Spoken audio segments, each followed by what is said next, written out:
Abbaan qabeenyaa Aliko Dangoteen biyyoota Afrikaa boba'aa dhiyeessuu eegaluun isaa ibsamee jira.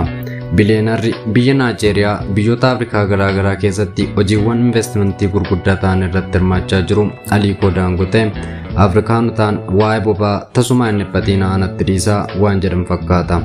Warshaan boba'aa guddichi Dangoteen hoogganamu yeroo jalqabaaf biyyoota Afrikaa hedduuf boba'aa erguu eegaluu isaa beeksiseera. Warshaan kun peetrooliyemii toonii 456 ta'u gurgurtaaf kan qopheesse yoo ta'u, biyyoonni akka Cote d'Ivoire, Kaameruun, Tanzaaniyaa, Toogoo fi Gaanaa fayyadamtoota gurgurtaa duraa kanaa ta'aniiru. Warshaan calaltuu boba'aa Naajeeriyaatti argamu kun guyyaatti boba'aa barmeela 650 calaluu kan danda'u yoo ta'u, kunis fedhii boba'aa Naajeeriyaa guutuu irra darbee biyyoota alaatti ergamaa jira. Rakkoon biyyoota bahaa giddu galeessaatti uumame hanqina dhiyeessii anniisaa fi daballii gatii dandamachuuf boba'aa gara biyyoota alaatti erguun saffisaan akka jalqabamu taasifamuu miidiyaaleen akka Bloomberg fi Afrikaan.com gabaasaniiru.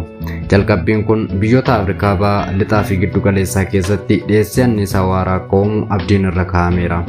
Warshaan calaltuu boba'aa kun akka lakkoofsa Awurooppaatti bara 2024 hojii osoo hin eegaliin dura Naajeeriyaan fedhii boba'aa ishee guutummaatti biyya alaa irraa bituun guuttachaa kan turte yoo ta'u, amma garuu biyya boba'aa erguu dandeessu taateetti. Dubbii himaan warshichaa biyyoota Afrikaa qofa irraa osoo hin taane ardiiwwan biroo irraas fedhiin boba'aa bituu Naajeeriyaaf dhiyaachaa jiraachuusaa ibseera. Kun giddoo baayogiraafiidha.